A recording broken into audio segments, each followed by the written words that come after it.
Section 1 material science क्या है, चलो इसे समझते हैं। तो मटेरियल साइंस क्या है, चलो इसे आसान शब्दों में समझाते हैं। सोचो कि तुम कुछ बना रहे हो, शायद एक खिलौना कार या एक छोटी कुर्सी। तुम्हें चुनना होगा कि इसे किस चीज से बनाया जाए, लकड़ी से, प्लास्टिक से, मेटल से। मटेरियल साइंस वो पढ़ाई है जो हमें इन सभी अलग अलग मटेरियल को समझने में मदद करती है। ये चीजों के लिए एक जासूस होने जैसा है। हम देखते हैं कि चीजें किस चीज से बनी हैं, वे कैसे बिहेव करती हैं और हम उन्हें कैसे बेहतर बना सकते हैं। यह फील्ड एक मटेरियल के स्ट्रक्चर के बीच के संबंध को एक्सप्लोर करने के बारे में है, जो कि उसके छोटे एटम्स कैसे अरेंज्ड हैं और उसकी प्रॉपर्टीज, जो कि रियल दुनिया में वो कैसे काम करता है। यह फिजिक्स, केमिस्ट्री और इंजीनियरिंग का मिक्स है। हमें मटेरियल को पढ़ने की जरूरत क्यों है? इसका जवाब तुम्हारे चारों ओर है।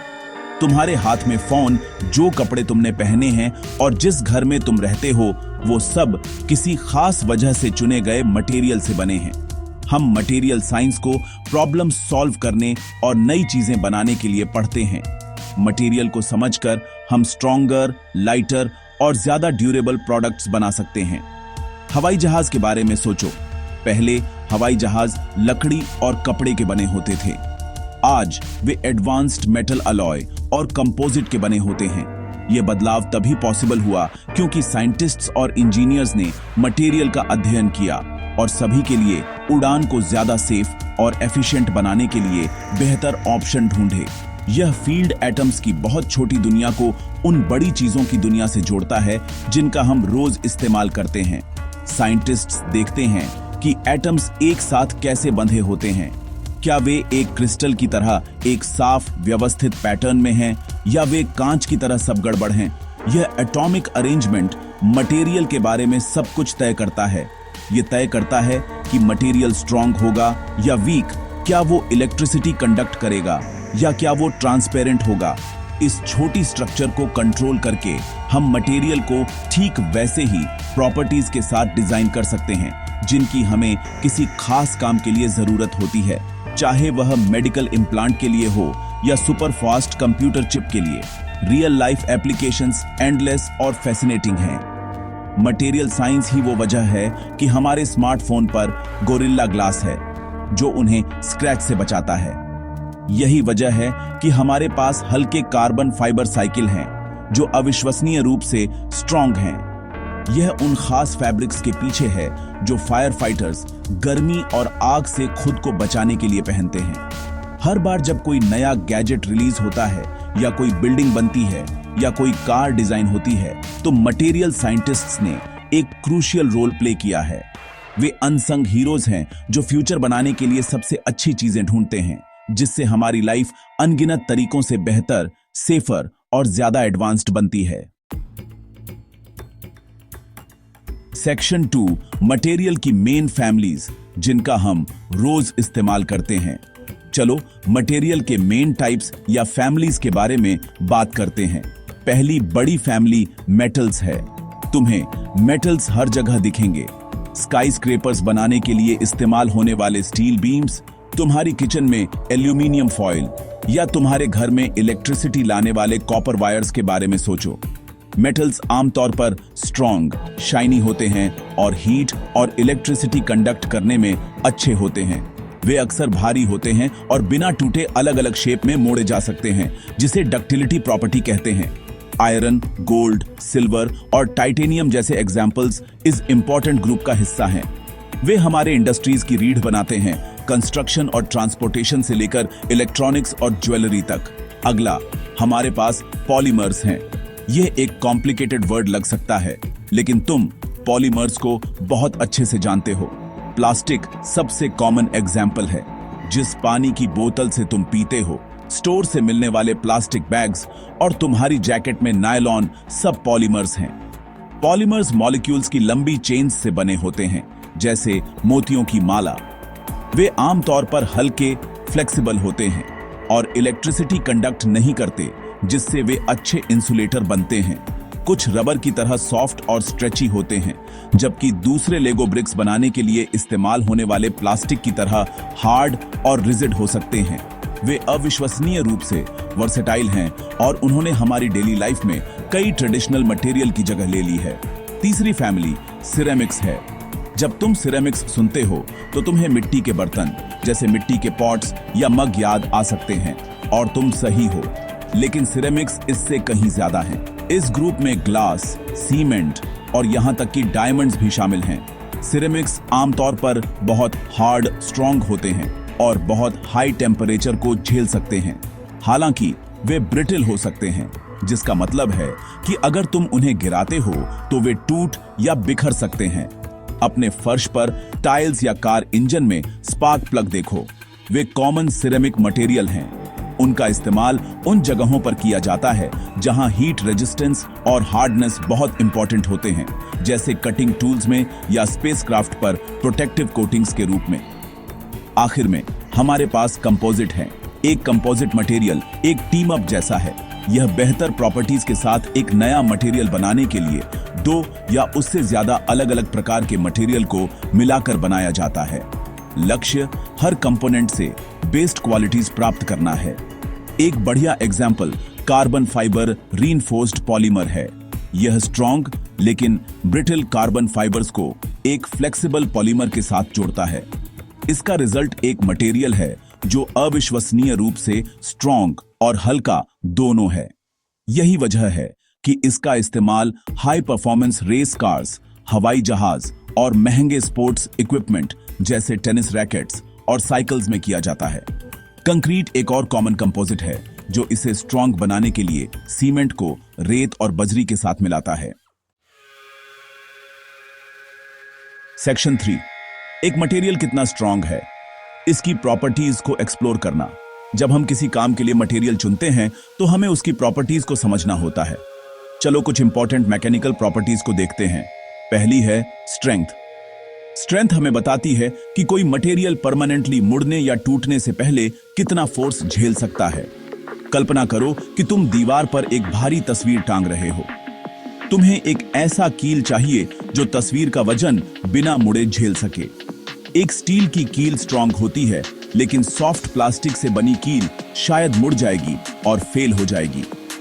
तो ब्रिजेस, कार फ्रेम्स या ऐसी कोई भी चीज बनाने के लिए जिसे भारी वजन झेलना हो, हमें हाई स्ट्रेंथ वाले मटेरियल का चुनाव करना चाहिए ताकि वह सेफ और भरोसेमंद हो। एक और अहम प्रॉपर्टी है हार्डनेस। हार्डनेस किसी मटेरियल की स्क्रैच और डेंट का सामना करने की क्षमता है। अपने स्मार्टफोन की स्क्रीन के बारे में सोचो। तुम चाहते हो कि वह बहुत हार्ड हो ताकि तुम्हारी जेब में चाबियों से स्क्रैच न लगे, इसलिए वे अक्सर खास हार्डन्ड ग्लास से बने होते हैं। एक डायमंड सबसे हार्ड नेचुरल मटेरियल है जिसे हम जानते हैं। यह लगभग किसी भी दूसरे मटेरियल को स्क्रैच कर सकता है। Hardness cutting tools, drill bits और सैंडपेपर जैसी चीजों के लिए क्रूशियल है। एक टूल को उस मटेरियल से ज्यादा हार्ड होना चाहिए जिसे वह काट रहा है, नहीं तो टूल खुद ही जल्दी घिस जाएगा बजाय अपना काम करने के। आगे चलो इलास्टिसिटी पर चर्चा करते हैं। इलास्टिसिटी किसी मटेरियल की स्ट्रेच या मुड़ने के बाद अपनी ओरिजिनल शेप में वापस आने की क्षमता है। एक रबर बैंड एक इलास्टिक मटेरियल का परफेक्ट एग्जाम्पल है। तुम इसे स्ट्रेच कर सकते हो और जब तुम इसे छोड़ते हो तो यह अपने ओरिजिनल साइज में वापस आ जाता है। स्प्रिंग्स को भी बहुत इलास्टिक होने के लिए डिजाइन किया जाता है। यह प्रॉपर्टी उन चीजों के लिए इंपॉर्टेंट है जिन्हें शॉक ऑब्जॉर्ब करना हो या अपनी पोजीशन में वापस आना हो, जैसे कार में सस्पेंशन, रनिंग शू का सोल या तुम्हारी पैंट का वेस्ट बैंड। इलास्टिसिटी के बिना ये चीजें परमानेंटली डिफॉर्म हो जाएंगी और पहले इस्तेमाल के बाद ही बेकार हो जाएंगी। आखिर में टफनेस है। टफनेस किसी मटेरियल की एनर्जी ऑब्जॉर्ब करने और बिना फ्रैक्चर या टूटे डिफॉर्म होने की क्षमता है। यह स्ट्रेंथ और डक्टिलिटी का कॉम्बिनेशन है। एक मटेरियल बहुत स्ट्रांग हो सकता है लेकिन बहुत टफ नहीं अगर वह ब्रिटल हो। उदाहरण के लिए एक सिरेमिक प्लेट स्ट्रांग होती है, लेकिन अगर तुम इसे गिराते हो तो यह बिखर जाती है क्योंकि यह टफ नहीं है। एक कार बम्पर दूसरी ओर को टफ होने की जरूरत होती है। एक छोटी टक्कर में उसे थोड़ा डेंट होकर इंपैक्ट को अब्सॉर्ब करने में सक्षम होना चाहिए, बजाय टुकड़ों में बिखरने के। टफनेस कई एप्लीकेशंस में एक क्रिटिकल सेफ्टी फीचर है। फुटबॉल हेलमेट से लेकर बुलेट प्रूफ वेस्ट तक, जहां इंपैक्ट एनर्जी को ऑब्जॉर्ब करना बहुत जरूरी है। सेक्शन 4 मटेरियल साइंस हमारे वर्ल्ड के लिए क्यों सुपर इंपॉर्टेंट है। आखिर में मटेरियल साइंस को समझना लगभग हर उस चीज के लिए फंडामेंटल है जिसे हम मॉडर्न वर्ल्ड में बनाते, डिजाइन करते और क्रिएट करते हैं। यह एक इनविजिबल फाउंडेशन है जिस पर इनोवेशन खड़ा है। हमारे आसपास की हर एक चीज, सबसे सिंपल चम्मच से लेकर सबसे कॉम्प्लेक्स स्पेसक्राफ्ट तक, इसलिए मौजूद है क्योंकि किसी ने इस्तेमाल करने वाले मटेरियल के बारे में सोच समझकर चुनाव किया था। यह चुनाव मटेरियल साइंस के सिद्धांतों से गाइडेड होता है। यह स्टडी करके कि मटेरियल कैसे संरचित हैं और वे कैसे व्यवहार करते हैं, हम ऐसी चीजें बनाने की क्षमता को अनलॉक करते हैं जो ज्यादा एफिशिएंट, ज्यादा भरोसेमंद और ज्यादा समय तक चलने वाली हैं, जिससे अंततः हमारी लाइफ की क्वालिटी अनगिनत तरीकों से सुधरती है। इस फील्ड का इंपॉर्टेंस केवल बढ़ेगा जैसे जैसे हम नई चुनौतियों का सामना करेंगे। उदाहरण के लिए, जैसे जैसे हम सस्टेनेबल एनर्जी सोर्सेस की तलाश करते हैं, मटेरियल साइंटिस्ट्स सोलर पैनल्स के लिए बेहतर मटेरियल विकसित करने के लिए काम कर रहे हैं ताकि ज्यादा सनलाइट कैप्चर की जा सके और बैटरीज के लिए ज्यादा एनर्जी स्टोर की जा सके।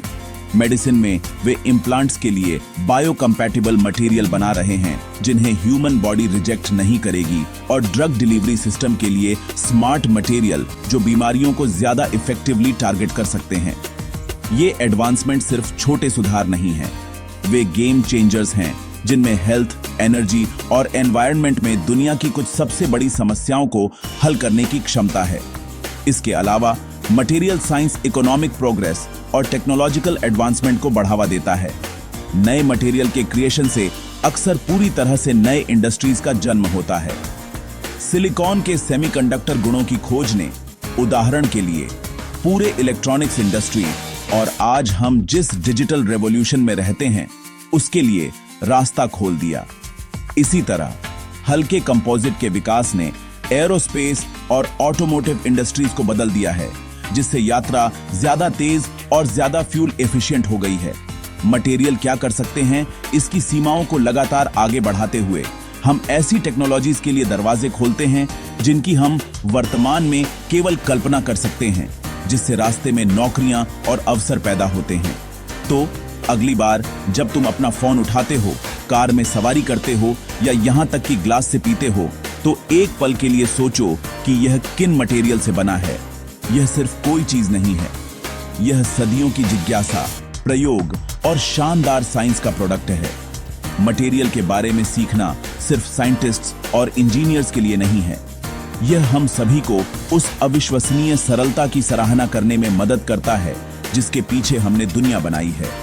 यह हमें यह सोचने के लिए सशक्त करता है कि हम अपने संसाधनों का ज्यादा बुद्धिमानी से कैसे उपयोग कर सकते हैं और सभी के लिए एक बेहतर, सुरक्षित और ज्यादा सस्टेनेबल फ्यूचर का निर्माण जारी रख सकते हैं। मटेरियल साइंस वास्तव में चीजों को संभव बनाने का साइंस है।